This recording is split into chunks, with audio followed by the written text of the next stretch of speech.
Hello everybody, welcome to my channel. Katharine Hepburn was an American actress widely regarded as one of the greatest and most influential figures in the history of cinema. Known for her fierce independence, sharp wit, and spirited personality, she redefined what it meant to be a leading woman in Hollywood and left an indelible mark on both film and popular culture. Early life. Katharine Houghton Hepburn was born on May 12, 1907, in Hartford, Connecticut, to an upper-class and intellectually progressive family. Her father, Thomas Hepburn, was a urologist, and her mother, Katharine Martha Houghton, was a prominent suffragist and advocate for women's rights. Growing up in such an environment instilled in her a sense of confidence and determination that would later shape her career. Hepburn studied at Bryn Mawr College, where she developed an interest in acting and performed in several student productions. After graduating in 1928, she pursued a career on the stage before transitioning to Hollywood. Hollywood career. Katharine Hepburn made her film debut in A Bill of Divorcement, 1932, alongside John Barrymore, which quickly established her as a rising star. Her early performances, particularly in Morning Glory, 1933, and Little Women, 1933, showcased her talent and earned her first Academy Award for Best Actress. Despite early success, her unconventional behavior and refusal to conform to Hollywood norms led to a brief decline in popularity. She was labeled box office poison in the late 1930s. However, Hepburn revived her career through The Philadelphia Story, 1940, a film she helped bring to the screen after purchasing the rights to the play. The film became a major hit and restored her stardom. Signature roles and collaborations. Hepburn's career spanned over 6 decades, during which she appeared in more than 50 films. She was known for her dynamic range, playing both comedic and dramatic roles with equal skill. Some of her most acclaimed films include Bringing Up Baby, 1938, The African Queen, 1951, opposite Humphrey Bogart, Guess Who's Coming to Dinner, 1967, The Lion in Winter, 1968, On Golden Pond, 1981, her collaborations with Spencer Tracy, with whom she shared a 26-year romantic and professional partnership, produced 9 classic films, including Woman of the Year, 1942, and Adam's Rib, 1949. Their chemistry on screen mirrored their deep affection off-screen, even though Tracy remained married throughout their relationship. Awards and legacy. Katharine Hepburn won a record 4 Academy Awards for Best Actress, for Morning Glory, 1933, Guess Who's Coming to Dinner, 1967, The Lion in Winter, 1968, and On Golden Pond, 1981. This record remains unmatched to this day. Known for her distinctive voice, assertive presence, and refusal to adhere to Hollywood's expectations of women, Hepburn became a symbol of independence and resilience. She avoided publicity, lived life on her own terms, and often rejected traditional femininity, famously wearing trousers at a time when it was considered scandalous. Later years and death. In her later years, Hepburn largely retired from the public eye but continued to appear in select television and film projects. She spent her final years in Connecticut, where she lived quietly until her death on June 29, 2003, at the age of 96. Conclusion. Katharine Hepburn's career and legacy transcend her films. She helped redefine the image of women in cinema, from passive beauties to strong, intelligent, and independent individuals. Her artistry, courage, and uncompromising nature made her not only a Hollywood icon but also a trailblazer for generations of actresses to come.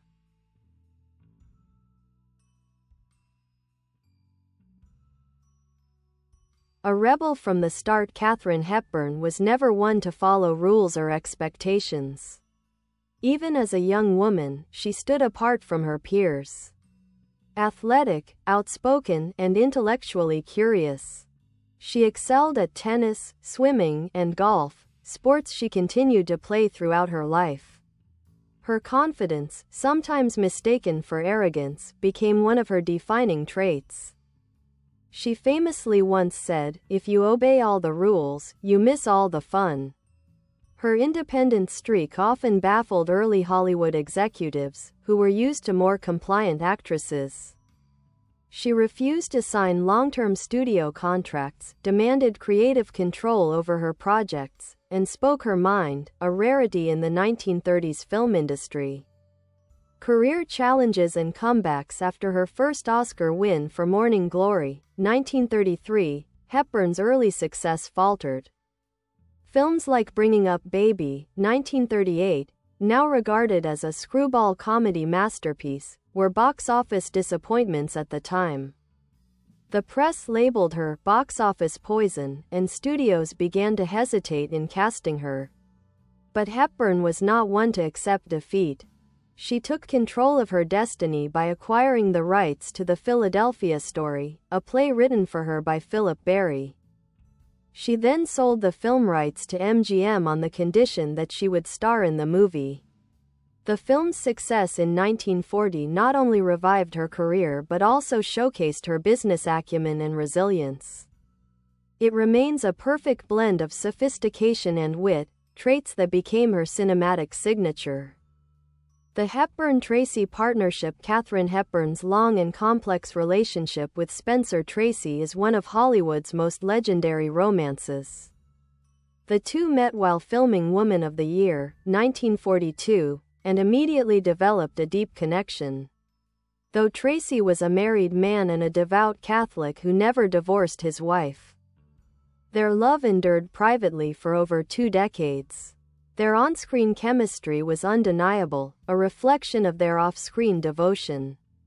Together, they made 9 films, including Adam's Rib, 1949, Pat and Mike, 1952, and Desk Set, 1957. Hepburn often described Tracy as her greatest acting partner, once saying, "He was the best movie actor there was. I loved working with him." When Tracy's health declined in the 1960s, Hepburn took time off from her own career to care for him until his death in 1967.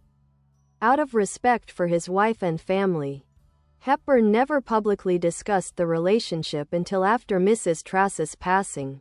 Defying Hollywood norms. Katharine Hepburn's defiance of traditional Hollywood femininity was revolutionary. She often appeared without makeup, wore trousers long before they were fashionable for women, and rejected the idea that an actress had to be glamorous to be successful. Her sharp, articulate speech and commanding posture gave her an air of strength that contrasted sharply with the submissive female roles typical of her era. This authenticity resonated with audiences, especially women, who saw in her a new kind of heroine, one who was self-assured, capable, and unapologetically herself. Later career and timeless roles. Hepburn continued to deliver powerful performances well into her later years. In The African Queen, 1951, she portrayed a missionary opposite Humphrey Bogart, navigating both treacherous waters and the battle of wills between two strong personalities.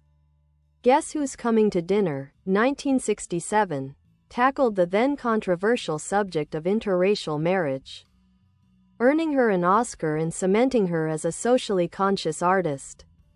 The Lion in Winter, 1968, showcased her at her regal best as Eleanor of Aquitaine, displaying both vulnerability and ferocity. On Golden Pond, 1981, paired her with Henry Fonda in a moving reflection on aging, love, and reconciliation, winning her 4th Academy Award. Personality and philosophy. Hepburn was known for her honesty, humor, and fierce individuality.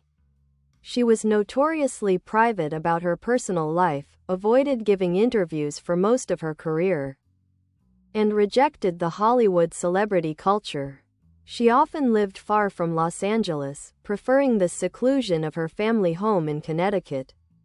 She believed in living authentically, famously remarking, "I never realized until lately that women were supposed to be the inferior sex." This forward-thinking attitude made her a role model not only for actresses but for women in all fields seeking independence and equality. Legacy. Katharine Hepburn's influence extends far beyond her 4 Oscars and her filmography.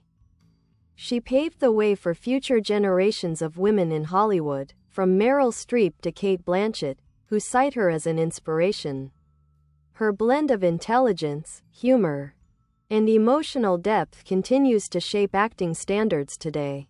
When she passed away in 2003 at age 96, the world lost more than a movie star. It lost a pioneer who had redefined what it meant to be a woman, and an artist, in the 20th century.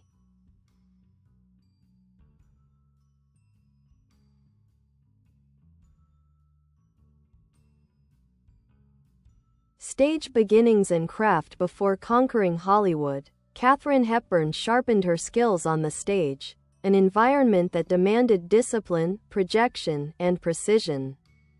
Her early work in the theater taught her control over voice and movement, 2 tools she wielded masterfully throughout her film career. After graduating from Bryn Mawr College, she joined stock companies in Baltimore and New York, struggling initially to find her footing. Her tall frame, unconventional beauty, and distinctive voice made her stand out, but not always in the way directors expected. However, she learned to embrace what made her different. Her breakthrough came in 1932 with the Broadway play The Warrior's Husband, where her commanding stage presence caught the attention of a Hollywood talent scout. The performance opened the door to her first film, A Bill of Divorcement, and the rest is history.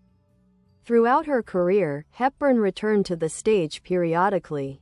In the 1950s, when film opportunities temporarily waned, she appeared in Shakespearean productions like The Millionaires and As You Like It, and later in Coco, 1969.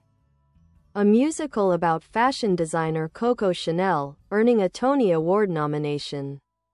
Her lifelong respect for theater reflected her belief that acting was a craft, not a commodity. Acting style and philosophy. Hepburn's acting was a blend of naturalism and theatrical precision. She moved fluidly between humor and seriousness, using her expressive face and strong diction to deliver lines with emotional depth and clarity.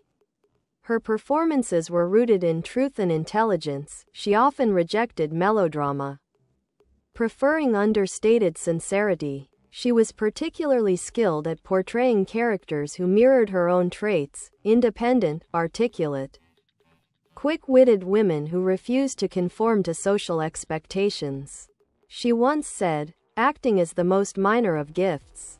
After all, Shirley Temple could do it when she was 4. This humility masked her rigorous approach to performance. She studied scripts intensely, often working with writers and directors to refine dialogue and structure. Her instinct for rhythm and tone, developed from years on stage, gave her an almost musical delivery, evident in films like The Philadelphia Story and Adam's Rib. Personal life and private world. Despite her fame, Katharine Hepburn remained intensely private. She rarely gave interviews, avoided Hollywood parties, and guarded her personal life with determination. Her refusal to conform to celebrity culture became part of her mystique. She never married after an early union with Ludlow Ogden Smith, whom she divorced in 1934, saying later that she was too focused on her work to balance both career and family. "I would have been a terrible mother," she admitted candidly. Her greatest emotional attachment, however, was to Spencer Tracy, whom she described as the love of her life. Hepburn cared for him through illness and alcoholism, demonstrating deep loyalty and tenderness, yet she never sought to formalize their relationship. Respecting his religious beliefs and family situation. When asked why she never married again, she responded, "I had Spencer. That was enough." In her later years, she lived quietly in Fenwick, Connecticut, in her family's seaside home, surrounded by nature, books, and memories. She swam daily, even into her 80s, and maintained her sharp mind and wit. Later career and recognition. Even as she aged, Hepburn refused to fade into retirement. In her 60s, 70s, and 80s, she continued to deliver moving performances.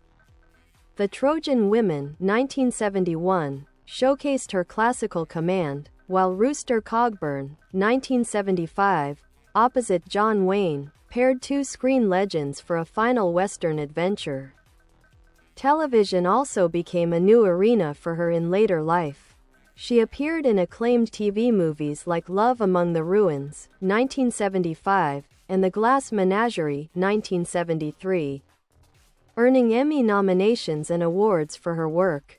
Her final film appearance was Love Affair, 1994, in which she played a wise, elderly woman, frail in body but still radiant in spirit.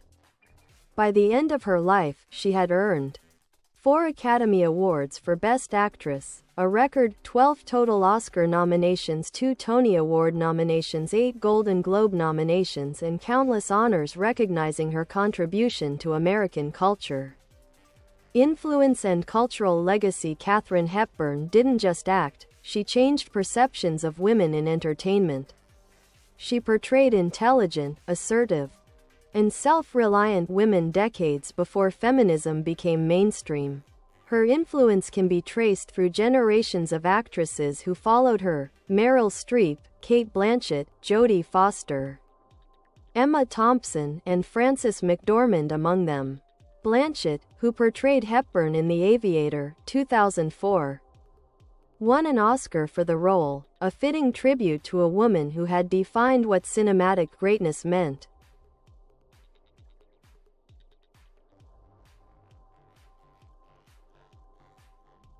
Hepburn's legacy also endures in her attitude toward life. She believed in self-discipline, resilience, and independence, values that resonated with millions.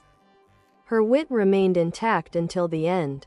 When asked late in life how she wished to be remembered, she said simply, "As someone who was lucky, and did her best."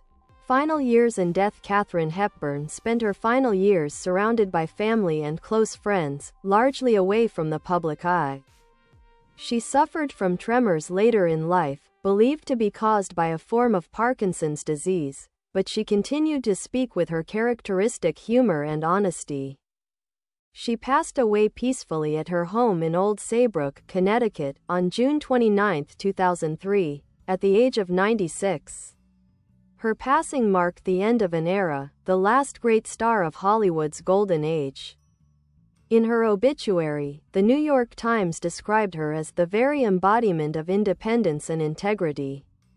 Conclusion. Katharine Hepburn's story is one of talent, strength, and conviction. She defied convention in an era that demanded conformity, insisted on respect in a male-dominated industry, and proved that success could be achieved without compromise. Her voice, her laugh, and her fearless authenticity continue to inspire artists and audiences alike. More than a movie star, she was, and remains, a symbol of courage, intelligence, and self-possession. The making of a legend. Katharine Hepburn's life reads like a story of sheer willpower and individuality. From her earliest days in Hartford, Connecticut, she was taught to think for herself. Her parents, both progressive thinkers, raised her to question authority, value education, and stand by her convictions. Her mother's work as a suffragist and birth control advocate deeply shaped Hepburn's understanding of women's independence. As a child, she was bold and energetic, sometimes climbing trees or playing sports rather than engaging in traditional, ladylike pursuits. A tragedy marked her youth when she discovered her brother Tom's body after his accidental death in 1921. Hepburn was only 13. The event haunted her throughout her life, and for several years she used Tom's birthday as her own, a sign of how deeply she felt the loss. Despite her grief, she threw herself into her studies and ambitions. At Bryn Mawr College, she began performing in plays, finding in acting a way to channel emotion and intelligence, two traits that would define her screen presence. Conquering Hollywood on her own terms. When Hepburn arrived in Hollywood in the early 1930s, she was unlike anyone the studios had ever seen. Her patrician accent, athletic build, and sharp intelligence made her both fascinating and intimidating. Studio executives were unsure how to market her, but audiences couldn't look away. Her first major success came almost instantly with A Bill of Divorcement, 1932, followed by Morning Glory, 1933, which won her the first of her 4 Academy Awards. She played a headstrong actress driven by ambition and self-belief, a role that seemed tailor-made for her personality. But her refusal to play by Hollywood's rules soon caught up with her. She rejected publicity stunts, refused to wear makeup off-screen, and openly criticized gossip columnists. Her defiance, though admirable, alienated some in the industry. By the late 1930s, a series of box office disappointments led to her being labeled box office poison. For most actors, this would have been the end. For Hepburn, it was a challenge. A triumphant reinvention in one of the boldest moves in film history, Hepburn took control of her destiny. She bought the film rights to The Philadelphia Story, a play written specifically for her, and used it to negotiate her comeback with MGM. The 1940 film, co-starring Cary Grant and James Stewart, was a hit, witty, elegant, and modern. It showed Hepburn at her best, poised, brilliant, and emotionally layered. That same self-awareness, the ability to reflect on her own public image and transform it into art, became her trademark. She reinvented herself as a strong yet vulnerable heroine, combining sophistication with heart. The Golden Partnership. Hepburn and Tracy. Katharine Hepburn's collaboration and relationship with Spencer Tracy remains one of the most profound in Hollywood history. They first worked together in Woman of the Year, 1942, where their chemistry was immediate, electric, intelligent, and full of mutual respect. Off-screen, their connection grew into a private, lifelong love affair. Though Tracy never divorced his wife, Hepburn remained devoted to him. They shared a deep bond rooted in humor, friendship, and artistic understanding. Hepburn often adjusted her performances to complement Tracy's subtle style, calling him her teacher. Their films, including Adam's Rib, 1949, Pat and Mike, 1952, and Desk Set, 1957, remain timeless explorations of gender roles and relationships. Their final film, Guess Who's Coming to Dinner, 1967, was released just after Tracy's death. Hepburn's tears in the final scene were real. She later said she could never watch the film again. Defining independence and modern womanhood long before feminism became a movement, Hepburn lived it. She refused to conform to the standards of her time, often dressing in trousers, speaking her mind in interviews, and rejecting the notion that women needed to depend on men for fulfillment. She was, in many ways, Hollywood's first modern woman. Strong, self-reliant, and intellectually equal to her male co-stars, she represented a new archetype of femininity, one rooted in intelligence and integrity. Even her voice, low, clipped, and unmistakably confident, became a symbol of authority. Directors often tried to soften her image. She refused. "Why should I pretend to be something I'm not?" she would say. The later years. Grace, strength, and legacy. Hepburn aged with the same dignity and fearlessness that had marked her entire life.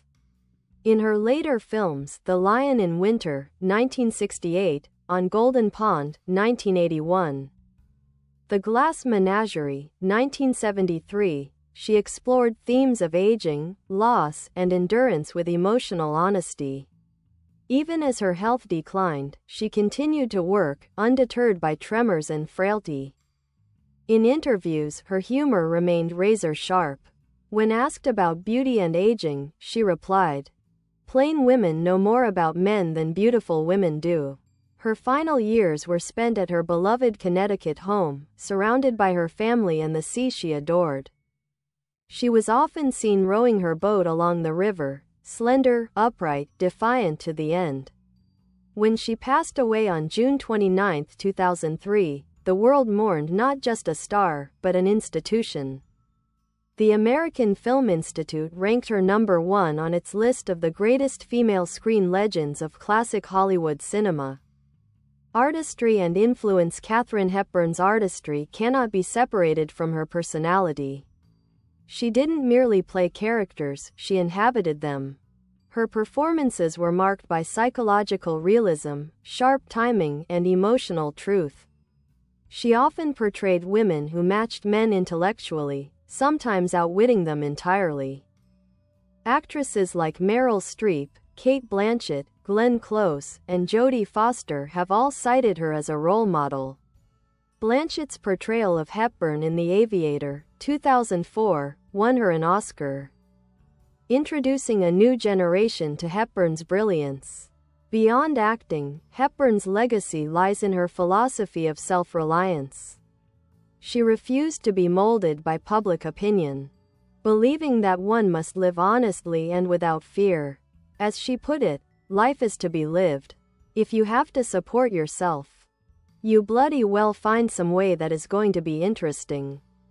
Enduring legacy. Katharine Hepburn's legend endures not because of nostalgia, but because her spirit remains timeless. In an era that sought to confine women to certain roles, both on and off screen, she broke free and defined her own identity. She remains a symbol of intelligence, resilience, and artistic courage, a woman who turned her individuality into greatness.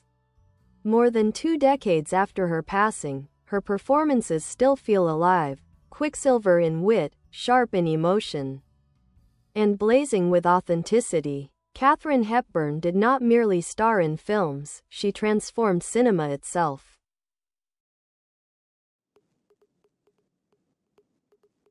The mind behind the legend. Katharine Hepburn was not only a remarkable actress, she was a thinker, philosopher, and fierce individualist. Beneath her brisk New England demeanor was a mind constantly at work, analyzing, questioning, and learning. She believed that life was an ongoing experiment, one in which the only real failure was conformity. She once said, "I have not lived as a woman. I have lived as a man. I've just done what I damn well wanted to, and I've made enough money to support myself, and I ain't afraid of being alone." This quote sums up Hepburn's worldview perfectly: self-sufficiency, honesty, and a complete rejection of dependency. In an era when women were often defined by their relationships, she defined herself by her work, her intellect, and her choices. Fame on her own terms. Unlike many of her contemporaries, Hepburn never courted fame, and she distrusted celebrity culture. She refused to sign autographs, rarely attended award ceremonies, and avoided interviews. "My life," she said, "belongs to me." This refusal only deepened her mystique. She seemed above the system that had made her famous, untouchable, private, and self-possessed. While other stars sought the spotlight, Hepburn seemed to look past it, towards something deeper and more enduring. Her relationship with fame was paradoxical. She worked in the most public art form in the world, yet insisted on protecting her privacy as if it were sacred. This balance between public performance and private integrity became one of her most admirable qualities. Love, loneliness, and devotion. Katharine Hepburn's long relationship with Spencer Tracy was both her greatest love and her greatest burden. She called him the most completely fascinating man I have ever known. Their partnership was one of contrasts. She was fiery and articulate, he was quiet and introspective. Despite the secrecy surrounding their affair, their bond was unshakable. Hepburn once reflected, "I could never leave him. He was my man. I loved him. I would have done anything for him." Yet she was not defined by romance. Even in her devotion to Tracy, she maintained her independence. She understood that love need not consume individuality. In her own words, "Love has nothing to do with what you are expecting to get, only with what you are expecting to give, which is everything." After Tracy's death, Hepburn never married. Nor did she seek another long-term companion. Her solitude was not loneliness, it was choice. She filled her life with reading, art, friends, and work, the things that had always sustained her. An actress of the mind and spirit, what set Hepburn apart from her contemporaries was her intelligence. Every performance she gave carried an undercurrent of thought, a sense that her characters were not just feeling, but thinking. Her voice, crisp and resonant, carried both irony and insight. Her movements were deliberate, her posture, regal. She played women who were often stronger and cleverer than the men around them, but she always found a way to show vulnerability without surrender. In films like The African Queen, she revealed humor and grit. In The Lion in Winter, she was majestic and cutting. In On Golden Pond, tender and human. Through every era of her career, she remained utterly authentic, incapable of falsehood on screen. Directors and co-stars often spoke of her precision. She knew her lines, her blocking, and even the rhythm of scenes down to the second. Yet, she also brought spontaneity, a spark that made her work feel alive. Her philosophy of life, Katharine Hepburn, was guided by discipline and a fierce sense of self-control. She believed that happiness came not from comfort, but from effort. Her upbringing in a household that prized intellectual pursuit shaped her into a lifelong learner, curious about everything from art to politics to nature. She once told a friend, "Life is hard. After all, it kills you." That mixture of humor and fatalism was pure Hepburn, practical, witty, and unsentimental. She wasn't interested in being adored, she was interested in living fully, learning constantly, and doing her work well. Even her approach to aging reflected her philosophy. While Hollywood prized youth, she faced time head-on, saying, "As one goes through life, one learns that if you don't paddle your own canoe, you don't move." The private years in Connecticut. In her later decades, Hepburn retreated to her family home in Old Saybrook, Connecticut, a tranquil place overlooking the Long Island Sound. The sea was her refuge. She often swam in icy water. Bye bye. Thanks for watching. Bye.